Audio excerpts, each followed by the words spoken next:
اگلا دور آیا، ہندوستان میں انگریز آ گئے.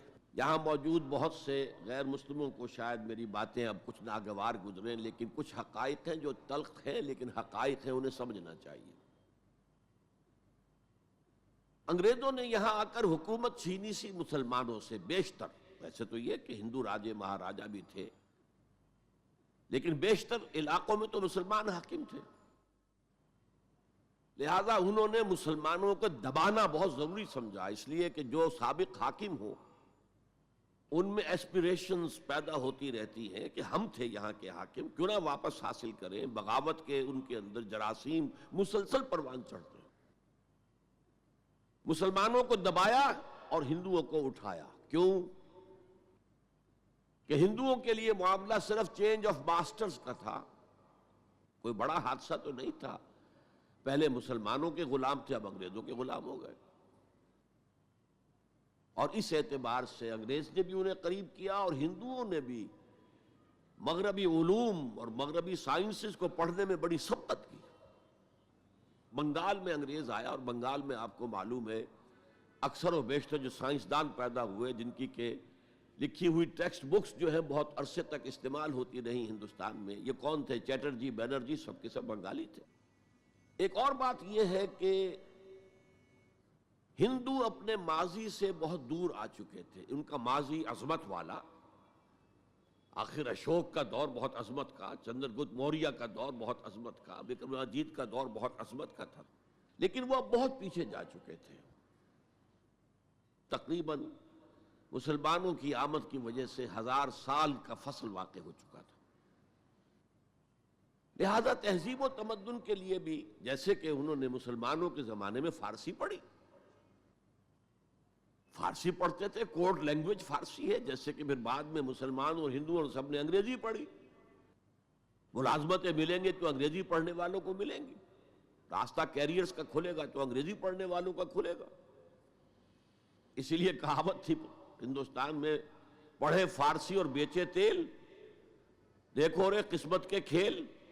اب فارسی پڑھ کے تو اسے کہیں حکومت کے اندر اہلکار ہونا چاہیے، اس کی حیثیت کچھ اور ہونی چاہیے. فارسی پڑھ کے اور تیل بیچنا.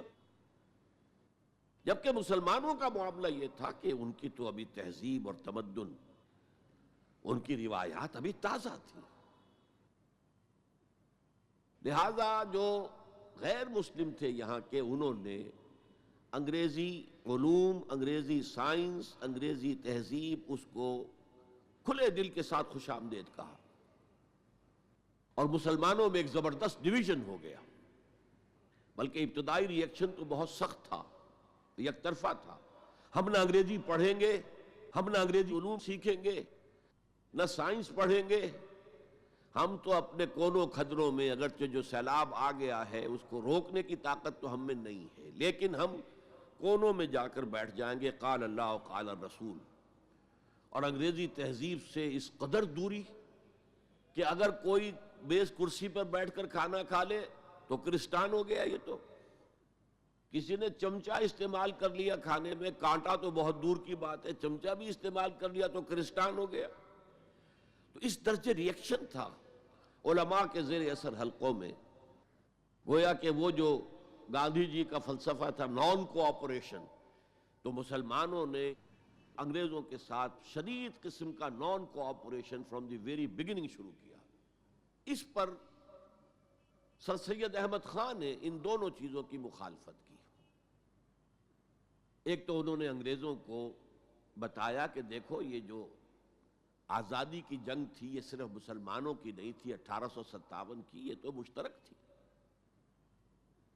تو اس کے اندر کیا سبب ہوا ہے، اس کی وجہ سے آپ مسلمانوں سے بودھ محسوس نہ کریں. اور مسلمانوں سے بھی کہا بھائی انگریزی پڑھو، انگریزی علوم حاصل کرو، سائنس پڑھو، سائنٹیفک نالج حاصل کرو، ورنہ تمہاری حیثیت ہندوستان میں کیا رہ جائے گی؟ پلے دار رہ جاؤ گے یا گوشت فروش رہ جاؤ گے، اللہ اللہ خیر صلی اللہ، اور تمہاری کوئی حیثیت نہیں رہے گی.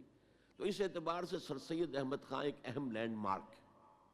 اس کے علاوہ انگریزی دور کا ایک اور جو پہلو بہت اہم ہے، انگریزوں نے ڈیوائیڈ اینڈ رول پالیسی کے تحت مسلمانوں اور ہندوؤں کے درمیان مرافرت کو ہوا دی. یہ ان کی پالیسی رہی مستقل. یہ ایک قوم کی حیثیت سے سامنے نہ آ جائیں پھر ظاہر بات ہے کہ ہمارے پاؤں تو اکھڑ جائیں گے یہاں سے. تو یہ جو ہمارے ہاں شروع ہوا کچھ اور فیکٹر بھی تھے. ہندوؤں میں ایک انتقامی جذبہ بھی تھا کہ مسلمانوں نے ہم پر حکومت کی ہے 800 برس 1000 برس، اور ظاہر بات ہے سارے حاکم اچھے تو نہیں تھے، کوئی اچھا بھی تھا تو اکثر و بیشتر تو عیاش قسم کے لوگ تھے. ہم نے محل بنائے، تاج محل بنائے، ہم نے کوئی کام اور تو کیا نہیں. دین کی تبلیغ تو اولیاء اللہ نے کیا، صوفیاء نے کی. کبھی بھی سرکاری سطح پر، حکومت کی سطح پر یہاں تبلیغ اسلام کا اہتمام نہیں ہوا. ایک دو ایکسیپشنز ہیں. ایک راجہ گجرات کاٹھیا واڑ کے علاقے کا جس نے کہ تبلیغ کا اہتمام کیا، ایک راجہ کشمیر کا تھا جس نے تبلیغ کا اہتمام کیا. باقی حکمرانوں نے کوئی کوشش نہیں کی.